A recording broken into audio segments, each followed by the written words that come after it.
Dan, it's another day working on the van. If you own a Mercedes Sprinter, then you are struggling with the same things that I am, which is a constant worry about this.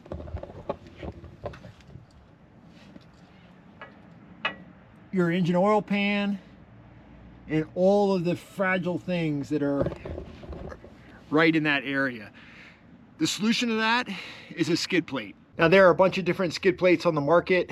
Agile Off-Road makes one, Van Compass makes one.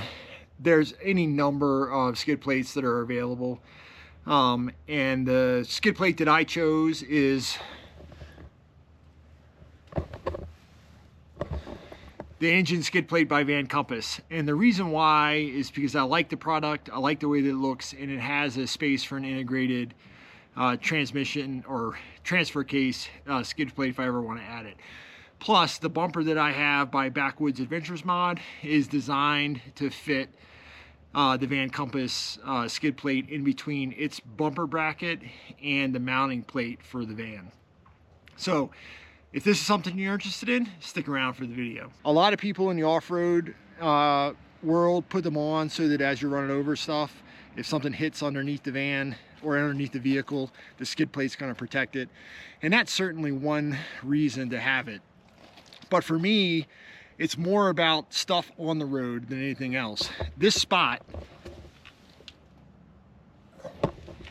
is particularly vulnerable to road trash. So on highway, that means retreads from tractor trailers that have come off, which are particularly dangerous. It means anything that's flying across the road. It can also mean stuff on moderate trails, right? So the trail may not be that bad, but every once in a while there may be an occasional rock or something. Having a skid plate there is just easy protection to make sure that the most important thing on this van, which is the motor, is free from damage from anything flying up into it. So let's take a look at what comes in the boxes.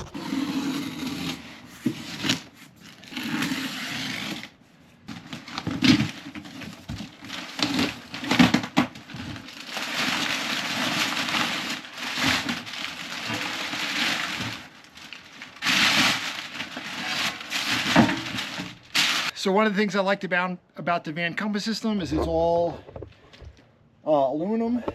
I got mine unpainted, just simply because I like the way that the aluminum looks.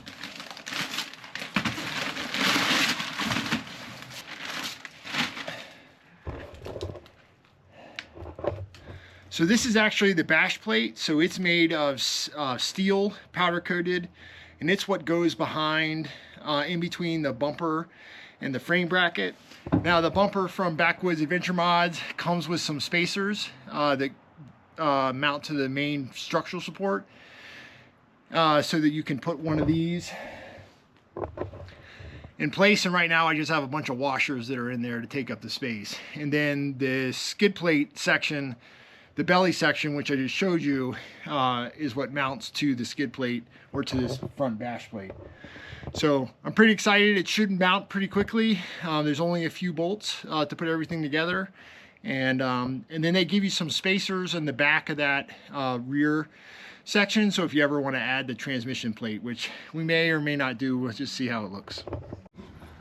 So the first step for me is to remove these bolts right here.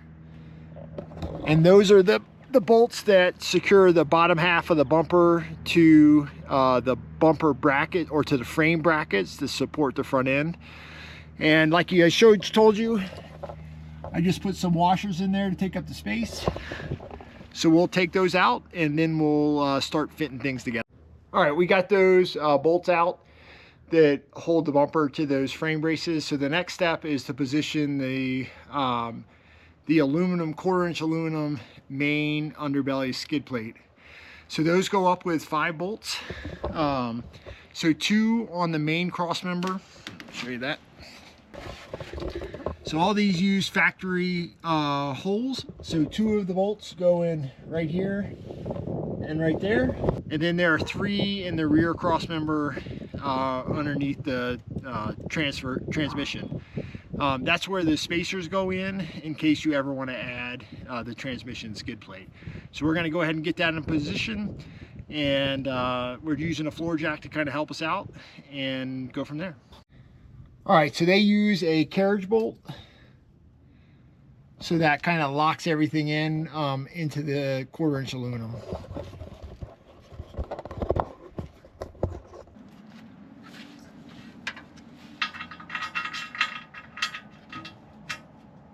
That is a pain in the butt. So I wondered why there weren't any washers or lock washers or any of the things for those first 2 bolts.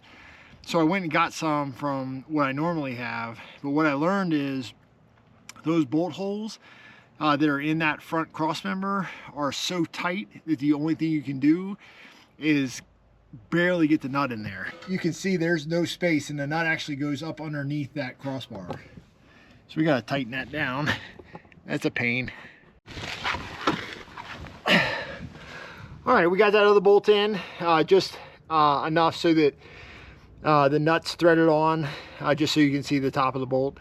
So we moved away back to the back now, and those little foam packing blocks, I keep them for all kinds of reasons. They turned out to be pretty helpful. All right, you can see back here the 3 bolts, much more easily accessible from the back side. And then we're going to put these spacers in between the skid plate and the frame member, and that's what keeps the spot for this transfer case skid plate, which I think we're going to get.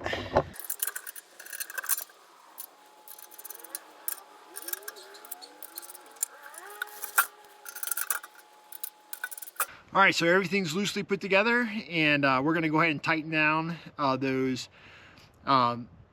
the nuts on the back side and then the nuts on the front side. So they're both 1/2 inch. So we're going to be able to use the ratchet on the back, thank goodness, but we're going to be wrenching it on the front half. All right, we got all that done, and here's why we're going to get that the transfer case skid plate, because that's the transmission pan.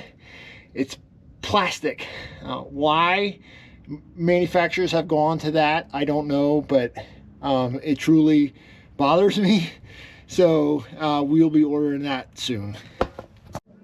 All right, the next step for us, now that we have all that tight, is to get that front bash plate, and it is going to slide up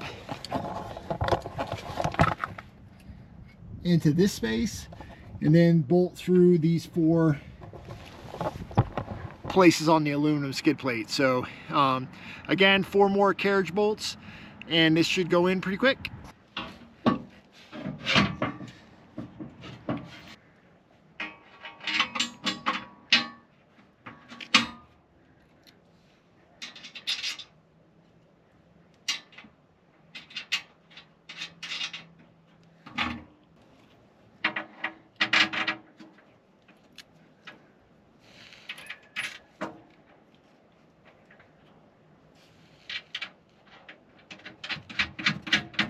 All right, and that was actually pretty easy. So we'll go ahead and get everything snugged up and get all the bolts back where they need to be, and then I'll show you what it's like when we're done. All right, we all got it all tightened up, and here's what it looks like. I really like the Van Compass black kind of logo that's cut out of the steel that's reflected out from the aluminum underneath. I think it looks cool.